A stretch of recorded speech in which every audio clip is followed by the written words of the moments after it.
Hi guys, welcome back to my YouTube channel, and if you're new here, welcome. Remember to subscribe and turn on that notification bell. Guys, don't mind my background, please. This is called the student hustle. That's my side, my closet, and my packing bag, my school bag and tissue, and this is my roommate side. So guys, if you hear my voice breaking or whatever, because I have cold, yeah, so guys, don't mind my voice that much, listen to the content. And so guys, in today's video I'm going to talk about Gedi ruins, the site of the historical site of Gedi ruins. And I'll start by saying, I'll just give you a small hint, just kidogo tu, kitu kidogo, just so that you can be curious to go and see that place, visit and hear the rest of the history. So guys, let's start. Gedi ruins was established in the 12th century, came to its climax in the 15th century, then abandoned in the 17th century. And before we go deeper into the reasons why it was abandoned, let us describe what's the meaning of Gedi. Gedi means precious or movement. The initial name of the town is known as Gedi with an E. Gedi. So since because the Swahili people, I don't know why they don't pronounce the Gedi town as Gedi. They use the E.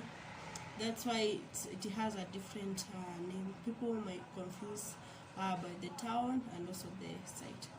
But if you say Gedi, people will understand because they're used to it.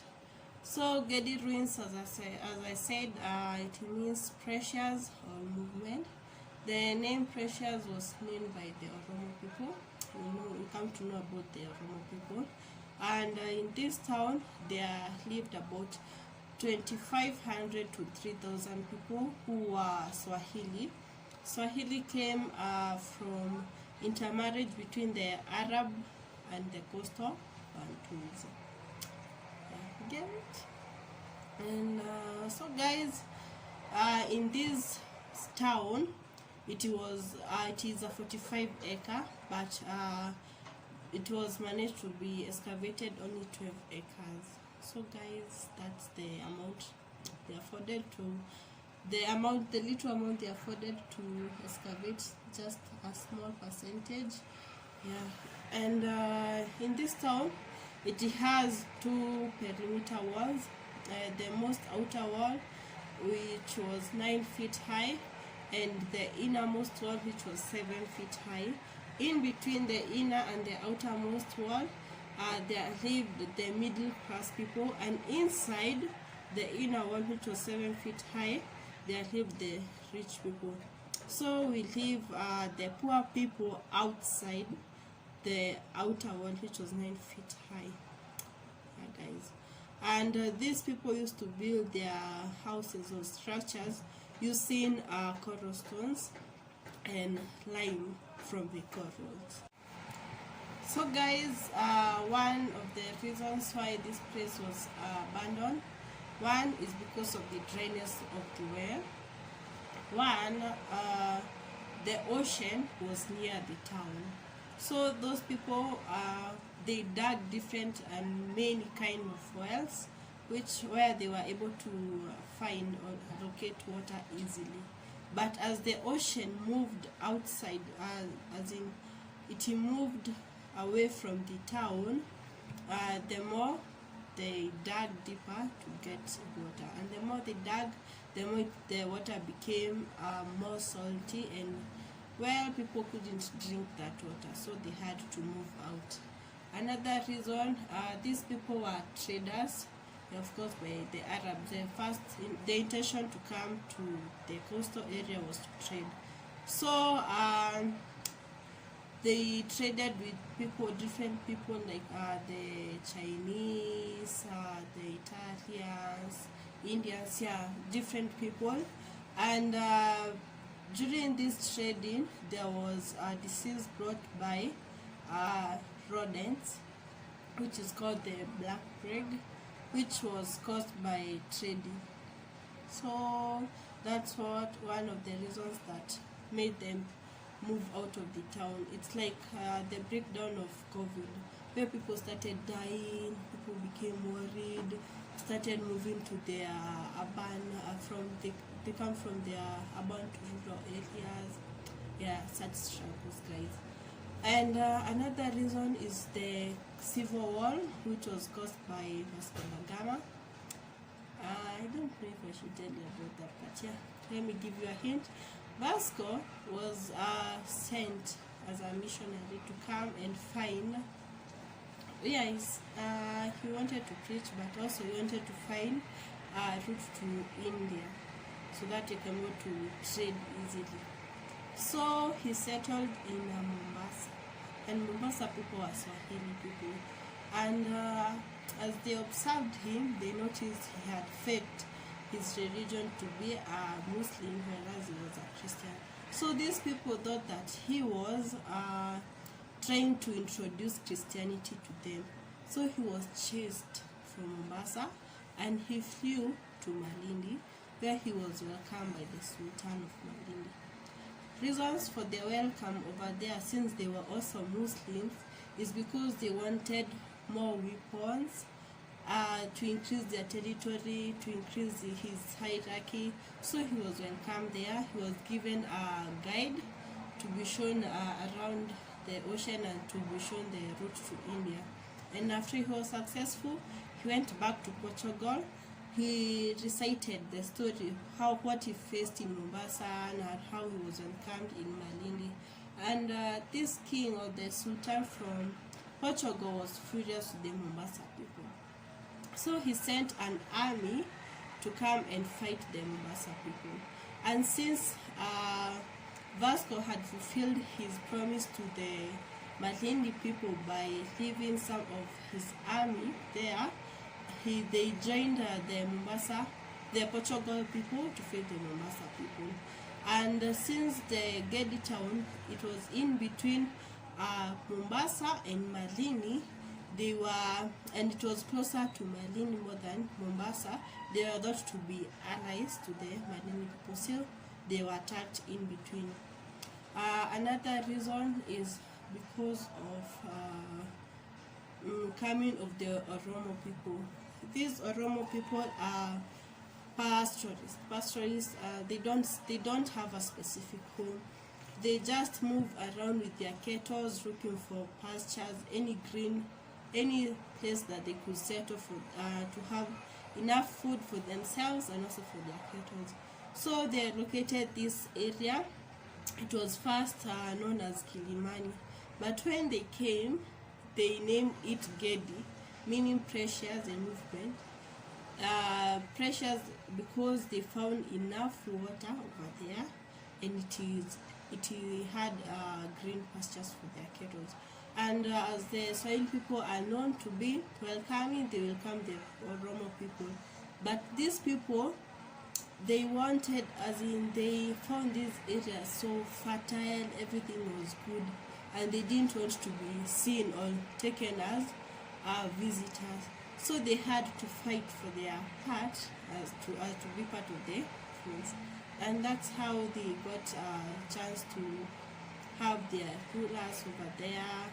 But and still in between the struggle fighting for their seat on their hierarchy over there, they had to chase some of the people. So that's why some flee, left the area. So guys, those are the reasons why the place was abandoned. Dryness of the well, civil war, black plague, and also the coming of the Oromo. So guys, let's start today. Let's go to the map. So guys, this is the map that I was telling you about. As you can see, the outermost one, which was 9 feet high, and the innermost wall. The outermost one had 2 gates, the north and northwest gate, while the inner one had the west gate, the east gate, and the south gate, guys. And inside this area of this town, it had 8 mosques, of which you're going to identify just one inside here. But this proves that they were Muslims, pure Muslims. And the method used to build their structures, they used Arabic structures or design. So guys, yeah, so that's all the map. So let's go to the structures. This is the dated tomb, and you can see the reason as to why it's called the dated tomb is because if you can identify the blue marking or paint, it has Arabic writings, and among the writings they identified numerical writings which they interpreted into Islamic calendar and Christian calendar, 802 after Hajj or Hijrah, and 1399 after death of Christ. And as you can identify, it has 2 pillars. The highermost pillar means the person buried there had a higher rank compared to the other person buried next to them. And these guys, they were buried outside the outer wall. This doesn't mean that the people buried here were the leaders to the poor, but it means that the space inside there was lesser for them. It wasn't much enough for them to live there, so they had to bury them outside the outer wall. And in here we have the fluted pillar. This was used or still used by the Oromo people. It proves that they had already gained hierarchy inside. And guys, that one thing that I haven't told you is that people buried, the tombs identified over there, they were people who had a hierarchy, the kings, people who had a hierarchy there. So if you didn't have any hierarchy, then you were just buried anywhere, but appropriately. So guys, the design is still Arabic. Yeah, so this is the Great Mosque, and first we identify the Great Mosque where this water from the well was used by the Oromo people for their kettles and also for the Muslims for ablution before they enter the mosque. And this water wasn't sufficient for human consumption because it was recyclable. And they used to fetch water using a pool method, where they used to pour it on a pot, then it would flow into a water conduit, then into a cistern where it would settle, and then they would use the water from the cistern. So guys, this is the water cistern that I was telling you. They used to fill water in here using the pool method, then they will pour it through the conduit, then through this whole channel, then small channel, then it will flow inside the water cistern, and then before they enter they do wanaitwa kutawadha in Kiswahili, and in English ablution. And so the mosque had 3 doors. The first 2 doors were used by the men or the male, and the last door was used by the women. Reason being is, one, because it was divided into 2 sections. Up to date, this is still used. Yeah, like you can see, it's divided into 2 sections. The bigger part is used by the male, and for the smaller part, the female. Reason being is because for the men it was a must to come to swali or to pray in the mosque, and for the women they could do it at home. So guys, this mosque, it was flat. It had a flat roof. Oh gosh, flat roof. Yeah, so as you can identify, that's a kibra. Yeah, this one, the design is still Arabic, and it also symbolizes the 5 Muslim prayers for the adults. and also the 3 prayers for the children.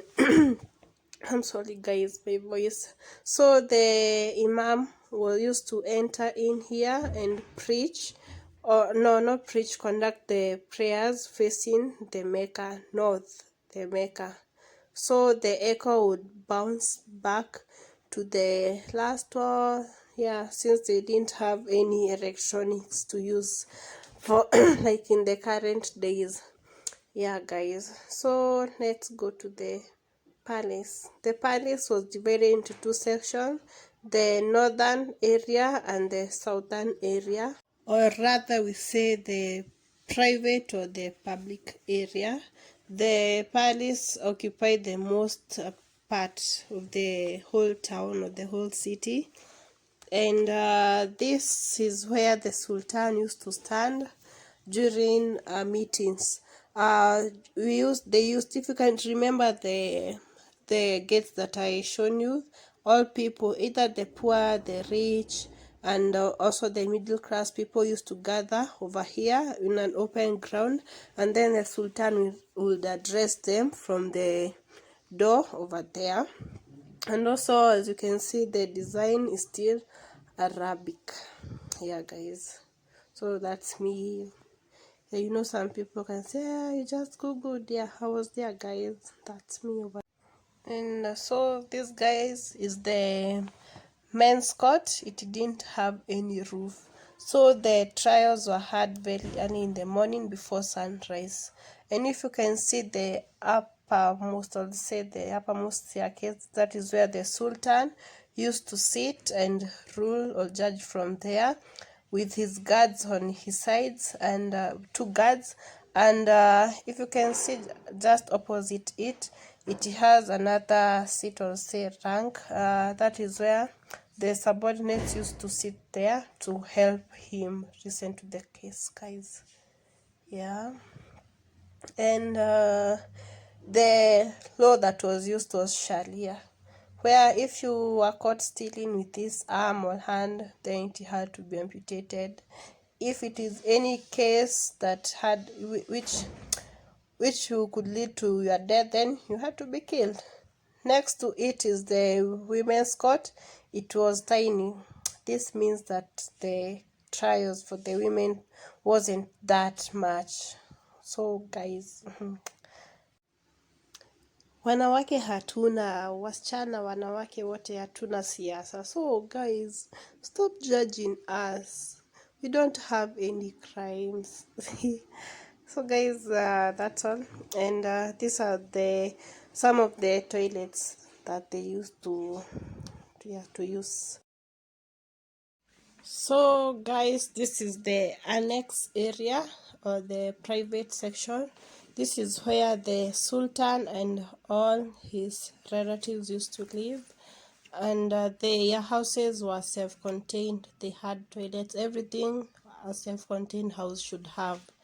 Yeah guys, so that's all from me. Hope you enjoyed yourself, and I hope you make an effort to go and revisit the area. Have a blessed week ahead. Yeah, love you guys. Bye.